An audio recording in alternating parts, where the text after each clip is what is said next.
এখন ডাইভারজেন্স নিয়ে আলোচনা করব। ডাইভারজেন্সটা কি? আমরা কিন্তু প্রথম ক্লাসে আমরা কি গ্রেডিয়েন্ট পড়ছিলাম। গ্রেডিয়েন্টটা হলো কি?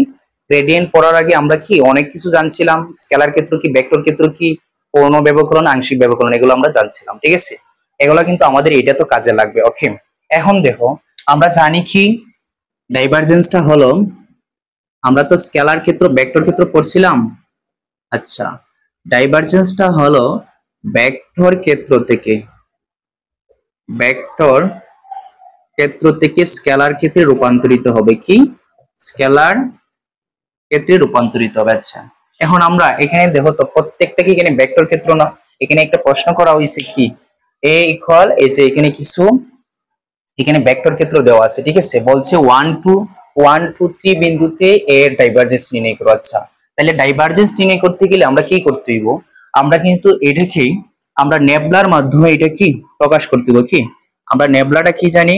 নেবলা ডট এ দিলাম, আমরা নেবলার মান জানি। নেবলাটা কি? ভেক্টর ব্যবকলনীয় অপারেটর। আচ্ছা, এখানে নেবলাটা কি ছিল? ডেল ডেল অফ এক্স, তারপর কি আই কেপ, তারপরে del del of Y, J cap, del del of Z, K cap, তারপরে আচ্ছা গেল। এখন এখানে এ ভেক্টরের মান কি? এ ভেক্টরের মান আছে এখানে কি 3x² y i Cape plus 4y z², এখানে হবে জে কেপ। ঠিক আছে, J cap plus 6x z² K cap. ঠিক আছে, কেপ হবে সম্পূর্ণ প্রত্যেকটাই। ঠিক আছে, আচ্ছা আমরা এটা মুছে দেখি কি পেলাম। এখানে আমরা শুধু নেবলার মানটা, নেবলার যে আমরা মানটা আছে, নেবলার যেটা আছে সেটা বসাইলাম, তারপরে এ ভেক্টরটা বসাইলাম। ওকে, এখন আমরা কি করব? আমাদের তো শর্ত কি ভেক্টর থেকে আমাদের স্কেলারে রূপান্তরিত করতে হবে। এখন কিভাবে? এখন এখানে দেখো এটা তো আই কেপ আছে, এখানেও আই কেপ আছে, আমরা এটা একসাথে নিয়ে আসবো। কি তাহলে কি লিখতে পারি? Del del of X I cap, তারপরে কি আছে এখানে কি আছে 3x² y i কেপ। ঠিক আছে, গেল এটা। তারপরে আমরা কি বসাইতে পারি? Del del of y j cap, তারপরে এখানে কি আছে 4y z² j কেপ, তারপরে কি আছে 3 নম্বরটা del del of z k cap, এখানে কি 6x z² k কেপ। আচ্ছা, এখন আমরা এই যে ডিফারেন্সিয়েট করব, কি করব? ডিফারেন্সিয়েট করব, এটা তো আংশিক ব্যবকলন না। আচ্ছা, এখানে x এর সাথে, আচ্ছা এখানে i কেপ আমরা জানি i কেপ সমান সমান কি আসে 1 আসে। কি আছে? আমরা ডট গুণন থেকে কি জানি 1 জানি। আচ্ছা 1 কিভাবে জানি সেটারও কিন্তু একটা ব্যাখ্যা আছে। ঠিক আছে, আমরা সেই ব্যাখ্যাতে এখন গেলাম না, অন্য ক্লাসে আমরা ব্যাখ্যাটা দিয়ে দিব। এখানে আমরা কি জানি i কেপ, আচ্ছা i কেপ যদি আমরা গুণ করি তাহলে কি আসবে? 1 আসবে না? 1টা আমরা বসাইলাম না। এখন x এর সাপেক্ষে এই সম্পূর্ণটা কি করব? ডিফারেন্সিয়েট করব। আচ্ছা, x এর সাপেক্ষে যখন x² ডিফারেন্সিয়েট করি তখন কি 2x আসে না? আচ্ছা 2x যদি আসে, 2x এর সাথে 3 গুণ হলে কি 6x, আর y গুণ হলে কি আসে 6xy। ওকে, তাহলে আমরা কি x এর সাপেক্ষে এই সম্পূর্ণটা ডিফারেন্সিয়েট করে কি পেলাম? 6xy। এখন i কেপ সমান সমান কি? i কেপ সমান সমান কি জানি? আমরা 1 জানি। কি জানি? 1।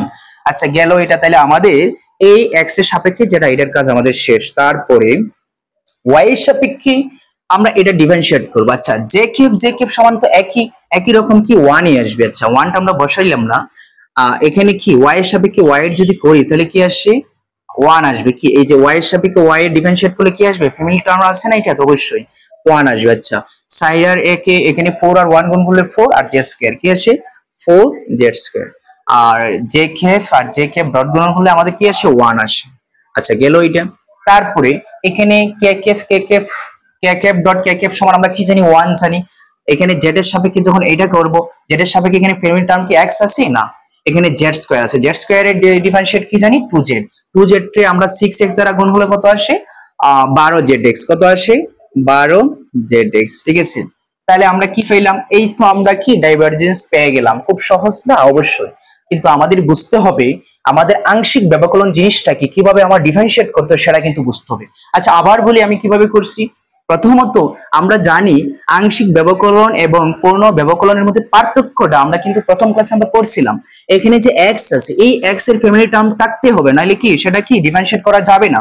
এখানে এক্স এর ফ্যামিলি টার্ম আছে এক্স স্কয়ার, এক্স স্কয়ারে ডিফারেন্সিয়েট করলে কি আসে আমরা জানি 2x আসে। কি আসে 2x। আচ্ছা 2x যদি আসে 2x আর 3 গুণ হলে কি আসে 6x, আর y গুণ হলে 6xy। ওকে, এখন i cube dot i cube সমান আমরা জানি 1। তারপর এখানে কি আছে y এর সাপেক্ষে এই সম্পূর্ণটারে যদি আমরা ডিফারেন্সিয়েট করি, y এর ফ্যামিলি টার্ম আছে y, কারণ শুধু y যাবে ডিফারেন্সিয়েট করা যাবে, y এর সাপেক্ষে y করলে কত আসে 1, 4 আর 1 গুণ হলে 4, z স্কয়ার গুণ হলে 4z স্কয়ার গেল, এটা 4z স্কয়ার। তারপর z এর সাপেক্ষে এখানে কি z স্কয়ার আছে, z স্কয়ারে কি ফ্যামিলি টার্ম তো অবশ্যই আছে z এর, তাহলে আমরা কি আসবে এটা 2z আর 6x গুণ করলে 12zx। এখানে দেখো তো আমরা কি বলছিলাম, ডাইভারজেন্স মানে কি ভেক্টর ক্ষেত্র থেকে স্কেলার ক্ষেত্রে রূপান্তরিত হবে, সেটা কি ডাইভারজেন্স। এখানে কি সেটা কি স্কেলার ক্ষেত্র না, এই যে স্কেলার ক্ষেত্র পড়ছিলাম যে নরমাল সংখ্যার সাথে যখন ডাইমেনশন থাকবে সেটাকে কি বলা হয় স্কেলার ক্ষেত্র। এই তো আমরা পেয়ে গেলাম স্কেলার ক্ষেত্র।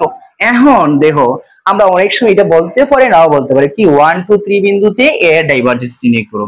আর যদি এটা যদি বলে আমরা আরেকটু কাজ করতে হবে, কি করতে হবে দেখো এখানে আমরা এখানে 1 2 3 বিন্দু বলতে কি বুঝাইছি, 1 2 3 বিন্দু বলতে বুঝাইছি এটা x এর মান, এটা y এর মান, এটা z এর মান।